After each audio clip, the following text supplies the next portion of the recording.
Sasa hivi naelewa kwa nini rafiki za baba zetu walikuwa na maendeleo na baba zetu hawana rafiki zaidi ya business partners most of the time. Kama nimegundua wazee wa Kichaga, baba zetu hawanaga marafiki zaidi ya ndugu zao. Lakini nimegundua sasa hivi the reason why watu wanasalitiana kwenye hela, pa pressure ya kushoeana hofu uongo. Jamani, nataka niwaambieni matajiri wana mikopo. Yaani hauwezi kutajirika bila mikopo.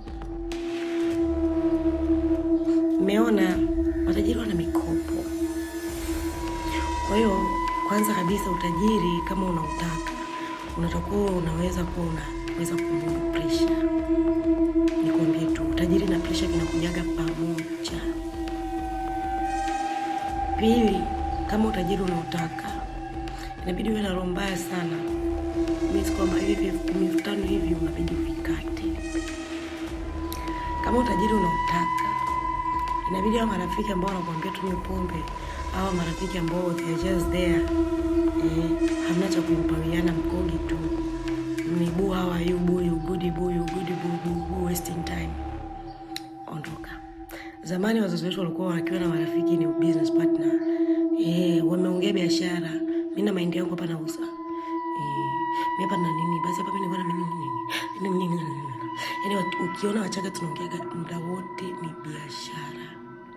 Hakikisha muda wote wewe ni uko kwenye biashara tu. Kwa hiyo hata kama ukisema kwamba unaenda unakopa, hamna kurelax. Maana ile pressure ya wewe kurudisha deni, utapata pressure. Kwa hiyo pressure ile inaweza kukuletea pressure ya wewe au pressure hiyo inaweza kukuletea pressure ya wewe kutajirika.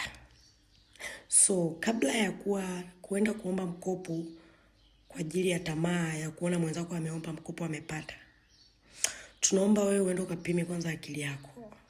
IQ yako inaweza kuhimili depression ya watu wa mikopo.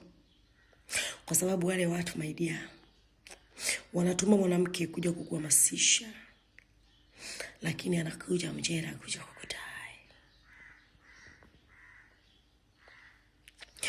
Huaga watu mjakaa karibu na matajiri sana most of the time, ndio maana hamuelewi.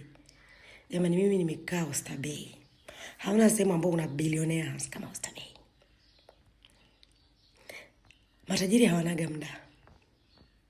They don't have friends. They are not okay. Never see them okay. They don't have time to waste. They have trust issues. They don't laugh twice. Hata kutiken. Mbona kanya waste? Yeah.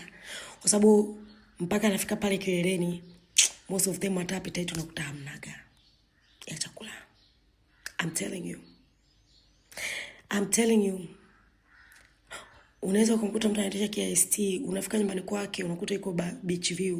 Unamuuliza kwa nini, anakuambia I had it all and it's bored. Imagine mtu amekuwa tajiri mpaka amekuwa bored of materials. Amechill kwa sababu ameona kama ule utajiri ulikuwa unamuua. Kwa hiyo amerudi Afrika kuchill. Mtu alikuwa amekaa Las Vegas huko anamaliza mahela tu, anatumia mamilioni 50, 60 kwa mwezi.